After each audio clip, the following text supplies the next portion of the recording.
C'est quoi, un EPI? Le EPI est l'acronyme qui signifie Équipement de protection individuelle. Léo et sa famille font du vélo, les casques constituent leur EPI.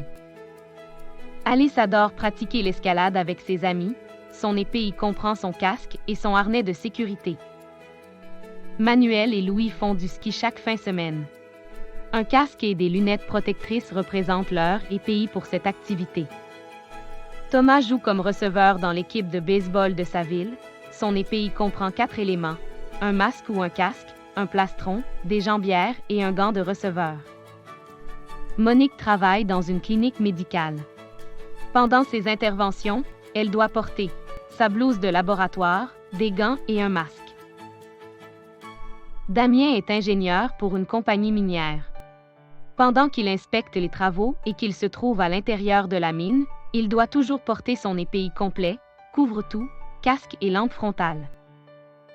Les équipements de protection individuelle sont toujours présents dans notre quotidien, soit au travail, soit dans nos activités de loisirs. Présents dans différents milieux, comme la construction, les usines, les mines ainsi que les hôpitaux ou autres environnements de travail, ils protègent les individus. En milieu de travail, quel que soit le domaine, il y existe toujours des risques. Nous pouvons les réduire ou les minimiser si nous connaissons et appliquons les moyens de contrôle. La sécurité d'un être humain est une obligation. Le contrôle des expositions aux risques professionnels est la méthode fondamentale pour protéger les travailleurs. La hiérarchie des contrôles des risques comprend l'élimination, la substitution, l'ingénierie, l'administration et finalement, le EPI. Et ceux-ci sont placés dans l'ordre de leur importance. Le EPI, l'équipement de protection individuelle, représente la dernière ligne de défense pour protéger les travailleurs contre un risque. Une analyse de risque doit toujours être effectuée pour connaître le EPI à utiliser dans un environnement ou pour une tâche spécifique. Selon la tâche à accomplir, toujours utiliser les EPI appropriés pour bénéficier d'une protection maximale.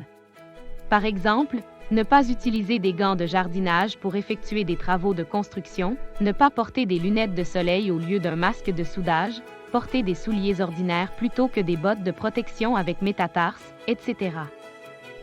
Le EPI est le terme général désignant toute forme d'équipement, de vêtements ou d'appareils pouvant être portés ou tenus de porter et offrant à l'utilisateur une protection contre un danger unique ou de multiples dangers qui nuisent à la santé et à la sécurité d'un individu. Voici plus en détail des types d'équipements de protection individuelle. Protection de la tête. Une des blessures les plus rencontrées en milieu de travail d'après des statistiques officielles sont les blessures à la tête. Paul travaille en construction. En passant trop proche de Clarisse qui travaillait sur l'échafaudage, le marteau est tombé à côté de lui. Heureusement, il portait un casque de protection et rien de grave ne lui est arrivé. Protection des yeux et du visage. Georges construit un lit superposé. En sciant le bois, la poussière se répand rapidement autour de sa table de travail. Ses lunettes et son masque protègent bien ses yeux et son visage des particules qui l'entourent. Protection respiratoire. Tout d'un coup, Georges commence à s'étouffer et à tousser. C'est à ce moment-là qu'il se rend compte qu'il a oublié de mettre son masque respiratoire. Ah, tellement mieux. Protection auditive. Oh là là. Il y a tellement de bruit. Je dois aller chercher mes bouchons. Ah, pas tout à fait. Je vais aller chercher les coquilles. Protection des mains. Les gants protègent bien ses mains pendant la manipulation des morceaux de bois coupés. Protection des pieds. Ses bottes de travail le protègent des clous qui se trouvent par terre et assurent une protection contre des objets pouvant tomber sur ses pieds. Protection contre les chutes de plus de 3 mètres. Gabriella est en train de réparer le toit de sa maison. Pendant qu'elle travaille, elle perd son équilibre et glisse. Maintenant que Gabriella porte son équipement de protection contre les chutes, elle travaille en toute sécurité. Protection du corps. Selon des statistiques officielles, les blessures corporelles font partie des blessures que l'on rencontre le plus en milieu de travail. Inspection. Avant d'entreprendre un travail, vous devez toujours inspecter vos EPI, afin de vous assurer qu'ils sont en bon état. Entretien. Référez-vous aux recommandations du fabricant pour l'entretien de vos EPI. Entreposez-les de façon adéquate afin qu'ils ne se détériorent pas.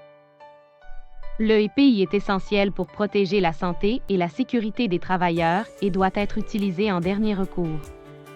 Pour réduire le risque à un niveau acceptable, privilégiez les méthodes de réduction du risque à la source. En conclusion, assurez-vous de toujours porter le EPI approprié en fonction de la tâche à accomplir. Pour en apprendre davantage sur le sujet, veuillez consulter notre plateforme et notre catalogue e-learning ainsi que nos services de formation et nos services professionnels en gestion des risques.